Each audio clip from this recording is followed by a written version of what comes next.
I don't think I can top that. That was terrific. My name is Tom Whatley. Wow, thanks, guys. First of all, I want to give a shout-out to my wife, Nina, at home. It's our 23rd wedding anniversary. She was very insistent that I come here. She thought it was very important, and I agree with her, so I'll make it up to you, sweetheart. Also, too, I want to give a big shout-out to the folks at Tent for hooking up with the League of Women Voters and getting them out there. I think it's very important that our teachers vote. I think it's very important that we get people that are not registered to vote. Very important. Dr. Johnson, you know what? I had a nice speech. It's all been said tonight, sir. It's all been said all year long. I've been to every school board meeting since September, just about every workshop, and I may have been late a couple of times. I would like to think that you will take this vote of no confidence, not confidence as you said earlier, but vote of no confidence seriously, not only by your employees, but also when you have 1,000, 1,100 parents also in their own separate vote of confidence. That speaks volumes.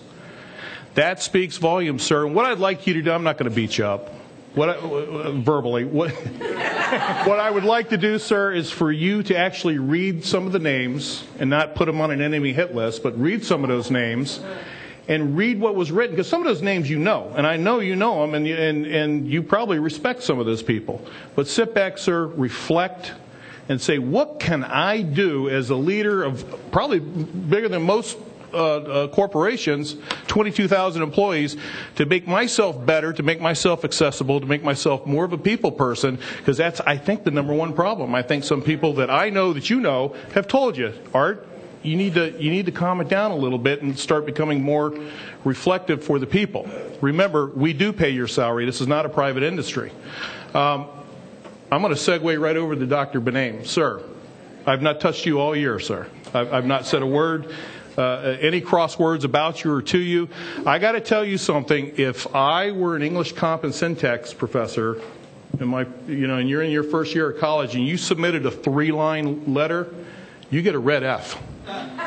You get a red F, sir. That was absolutely horrible. It was deplorable. And with your education background, sir, and I don't know if the other board members actually saw that letter before it went out. If they did, I hope that they would have said something to you and said, Dr. B, you can't do this like this. You have to articulate why we're against it, not this, we're just on board with the state. It was terrible, sir. I mean, I really have to tell you, I hope you can reflect. If you can write a 3-page letter for JH, I know this has all been covered. I know you could have done better on that Senate Bill 6 letter. Okay? Also, too, on Senate Bill 6, that was not on the agenda. Whoever tried to correct that was just in a discussion, but it was not on the agenda last week. Also, too, thank you to the 2 board members up here who have had their laptops closed the whole time.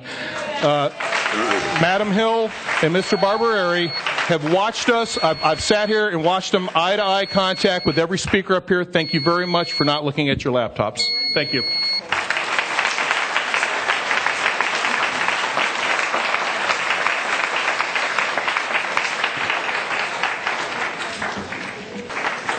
Let me just call some additional names. Dr. Deborah Wright,